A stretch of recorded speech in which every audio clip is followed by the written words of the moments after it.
there, and you're probably wondering why our Decibel Buddy making some video about morning and evening routines. How is that related to Decibel Buddy?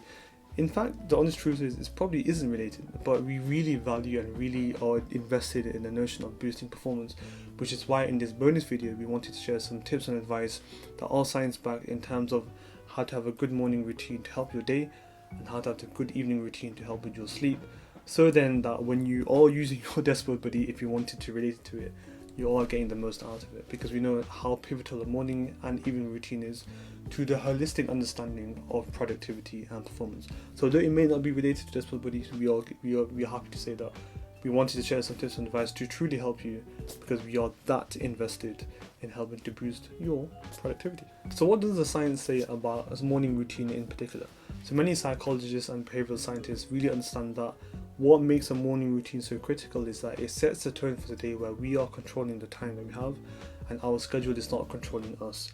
So we're not, chasing the day. We have a good morning routine that we are in control of, and it sets a positive tone for the rest of the day. And that's one of the biggest reasons why the first hour when you wake up is really critical to set how you're going to be for the rest of the day.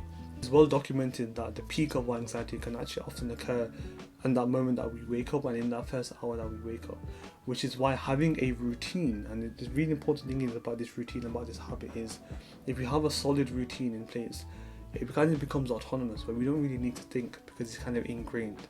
And the more it's ingrained, the more we don't need to think, and the more we don't need to think, the less anxious we're actually going to get. We're not actually having to use our brain that much. We've set out the first hour of our day, and if the first hour of day is focused on our schedule, we're in control of it. Again, it's less likely to cause anxiety because we're not worried about what we're going to do. We're not rushing to do something. We're not sitting there doing nothing and then pondering over unfortunate anxious things. Solid routine helps to minimize and curb procrastination, but also curb anxiety, to push that away, so we are on a positive tone for the rest of the day. To give you an idea of how important that 1 hour, especially when we wake up, is that when we have these solid routines, according to James Clear, who's the author of The Atomic Habits, and Charles Duhigg, who's the author of The Power of the Habit, is that when we have these habits, we're not actually using much brain power, we're actually not using much effort. It actually becomes autonomous. And if it is, then we're actually saving up all of that energy for the rest of the day, we're saving all of that brain power for the rest of the day, and we don't have actually that much anxiety because we're not thinking much. So it actually sets a positive tone for the rest of the day. It sets a positive habit, a positive mindset for the rest of the day, because we actually didn't have to use much. We didn't have to think about what we need to do because there were solid routines, and these routines are habits. If we have good habits in the first hour of the day, it's going to make it a lot easier to enjoy and be productive for the rest of the day, combining all of the mindset principles and productivity hacks I've mentioned already in the video course. You couple those two together, you've got a really solid day, which is something we all should strive for. Now, the notion of the evening routine has a central theme of helping us to calmly and peacefully fall asleep without too much hassle and too much effort, so then we can sleep peacefully and optimally to help that cycle of having a nice morning. Now, one of the biggest hindrances of a poor evening routine and a poor sleep is too much blue light before we sleep. So there is a very important hormone known as melatonin, which is released to help us to fall asleep in simple terms. And unfortunately, blue light actually inhibits that release. So the more blue light we have, the less melatonin in our circulation, the more awake we're going to be, and the less likely we are to fall asleep. Which is actually one of the reasons why for ambulances and police sirens, they are blue, because it stimulates alertness, it stimulates awakeness, so we're less likely to fall asleep. Now, to help curb this blue light overload, you can have blue light filters on your phone, you can have blue light glasses. You can help to reduce all the screen time that you use, because most screen times have that blue light without you realizing they're helping us to keep us awake. Many of you have probably even seen on social media and wherever you're talking about, don't use your phone too much at night before you go to bed, because unfortunately that's going to help you to, not help you, but keep you awake, and that's something we don't want to do when we are in bed. So that notion of turning off lights and having that, even candle lights for instance, to help you to completely remove the notion and exposure to blue light, it goes a long way in having a really optimum and evening routine. Another thing that's also really important with the evening routine is not to increase your body temperature. 19 degrees is roughly around the temperature we like to sleep at, and if we've done anything to increase our body temperature, we're going to find it very difficult to fall asleep.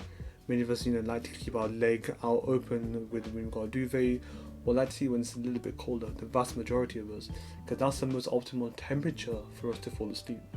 So sometimes doing exercise at night, for the vast majority of us, might unfortunately keep us active, but our body temperature is too high for us to fall asleep. So looking at your body temperature and having a nice calm evening along with no blue light is going to be two really good combinations for us to fall asleep nice and peacefully. Another thing to add to this evening routine is quite obvious, not to do busy and intense tasks during the evening, because one, they may not be done as well because you're tired, it's towards the end of the day, and it might not be get done at all because you might leave it in terms of procrastination, you've left it to go. Again, using that frog analogy that we talked about early on, if you got something really intense and dreading to do it first thing, because you're going to have more likely of a chance to finish it and do it well. And if you are doing it in the evening, it's going to disrupt and affect your evening routine and sleeping pattern, because you've just done something really intense and your mind is not going to go at ease. Many of us struggle to go to sleep because we have great thoughts before we sleep, and there's actually a science to it which I want to mention in a second. But the notion of trying not to do too many busy tasks in the evening is going to be a big help in terms of helping to fall asleep naturally.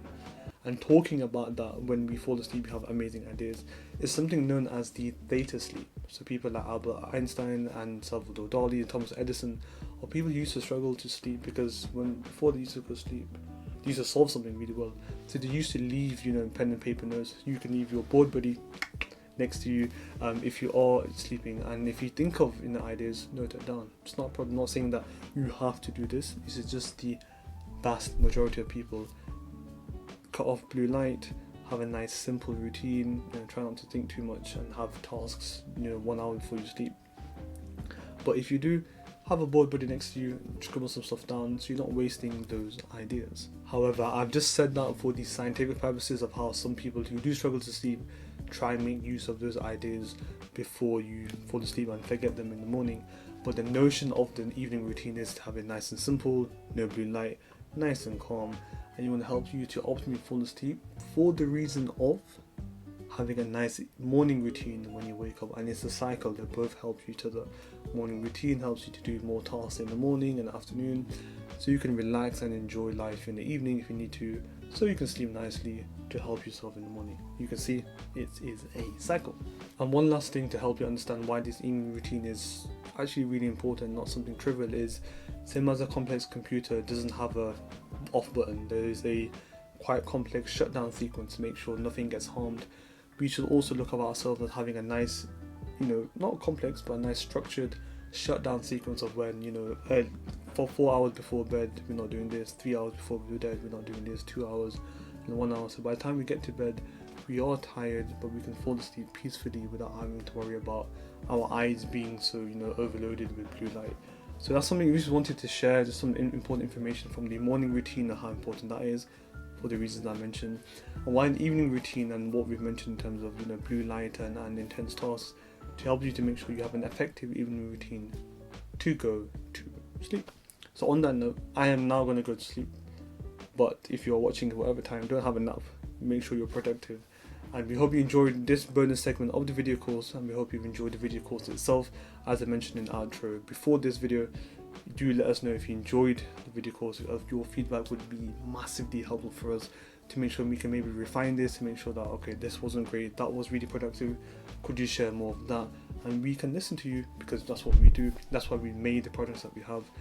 Hopefully we can make more products, more digital products as well, for you to help you. So let us know.